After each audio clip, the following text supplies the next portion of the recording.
Mr. Davis. Sure, I'll go first. So earlier this evening in our civics and economics lesson, we read these words. Each branch balances each other out as set up in our Constitution.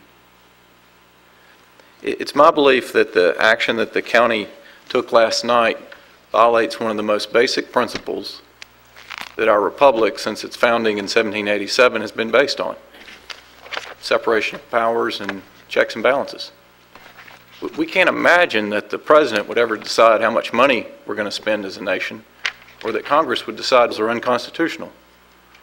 In fact, the times when we have had that happen, for instance in 1868, put our country in peril. Now, no, this action wasn't nearly to that scale, but it essentially violates the same principle. The citizens of Mecklenburg County elected the county commission to govern the county and to allocate funds to the public education system.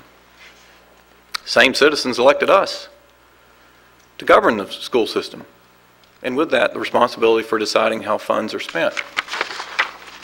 My belief that the county violated that role and responsibility, crossed the line, which is no more appropriate than us sharing with the county how to raise money.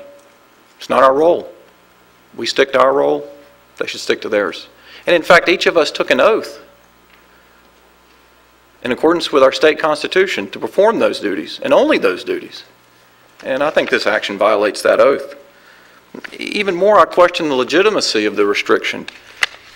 Just read with me the statement on slide 3 that apparently came directly from the county ordinance. Is that correct? I did try to get the most recent. This is my understanding. This is the most recent language of the resolution. So read it with me.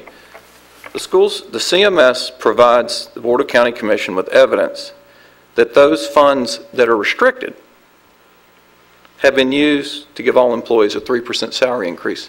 That's impractical. How can we increase pay for our employees with funds we don't even have? We must first have the funds. Then we can give employees a pay increase. It's impractical the way it's written. Moreover, what kind of evidence must we provide? A pay statement? Well, we can't do that unless we have the funds. And it's interesting that over the past 4 years, no one has asked for evidence of the pay decrease that our staff has received. It's pretty easy for us to provide that. Ms. Stinson Wesley and I saw it at Providence High School the other day when a teacher showed us her W-2. So just on the whole, I think this restriction is without merit. Furthermore, it's supposedly because you can't trust us. Show us an audit of our books that shows the slightest impropriety in the use of funds. I'll defend our staff. Show me one member of our staff that hasn't used these funds properly. It's without merit. We may use the funds different than someone else thinks we should. That's subject to debate. That's our system. But to say we've misused them is totally wrong and is unjustified in this restriction. I think the real problem we have is we have a flawed process. One in which we're required to make assumptions and prepare a budget without knowing what our funders will provide. And it's essentially the same flawed process the county's in. And I share their displeasure with it. A much better solution would be to have the state, our funding source for both the county and the school system, decide their budget first, and then we follow afterwards. That would not only decrease the tension between us and the county, but actually better serve our students.